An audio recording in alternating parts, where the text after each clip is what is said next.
তাহলে আমরা পাইলাম নবীকে যদি চরিত্রের জন্য মহব্বত করি, চরিত্রের দিক দিয়েও নবী শ্রেষ্ঠ, মর্যাদার দিক দিয়ে যদি যাই মর্যাদার দিয়েও শ্রেষ্ঠ। এবার যদি আমরা তাকাই সৌন্দর্য দিয়ে, তাহলে সৌন্দর্য দিয়ে সবচেয়ে বেশি সুন্দর। সুবহানাল্লাহ।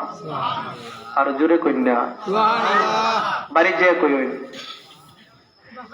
তাহলে নবী, আমরা নবীকে, আমরা এই রাসূলকে কেন মহব্বত করব?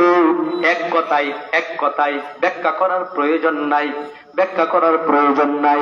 কারণ মানুষ মানুষকে যে মহব্বত করবে, মহব্বত করার যে কারণগুলা আছে, এর মধ্যে যে সমস্ত কারণ আছে সবগুলা কারণ নবীর মধ্যে ভরপুর।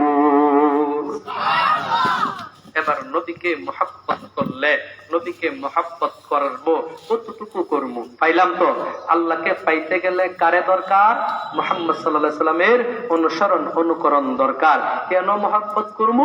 পৃথিবীর মধ্যে মানুষের মহব্বত করার যত কারণ আছে, রাসূলের মধ্যে সমস্ত কারণ বিদ্যমান, ঠিক কিনা?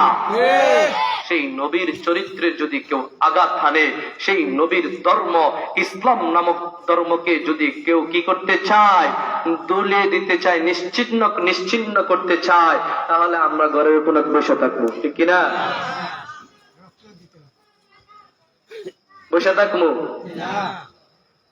এই নবীকে কতটুকু মহব্বত করতে হবে? আল্লাহর রাসূল তিরমিজি শরীফের হাদিস, আল্লাহর রাসূল বলেন, লা ইউমিনু আহাদুকুম হাত্তা আকুনা আহাব্বা ইলাইহি মিন ওয়ালিদিহি ওয়া ওয়ালাদিহি ওয়ান নাসি আজমাইন। আল্লাহর রাসূল বলেন, এই দুনিয়ার উম্মত শুনো, আমার নবীকে যেমন তেমন মহব্বত করলে হবে না, যেমন তেমন মহব্বত করলে হবে না, রুটির জন্য মহব্বত করলে হবে না, নেতা হওয়ার জন্য মহব্বত করলে হবে না, এই দুনিয়ার মধ্যে আরাম আয়েশে খাওয়ার জন্য মহব্বত করলে হবে না, সন্তানদেরকে বাঁচানোর জন্য মহব্বত করলে হবে না। মহব্বত করতে হবে কতটুকু? নিজের জানের চেয়েও সন্তানাদের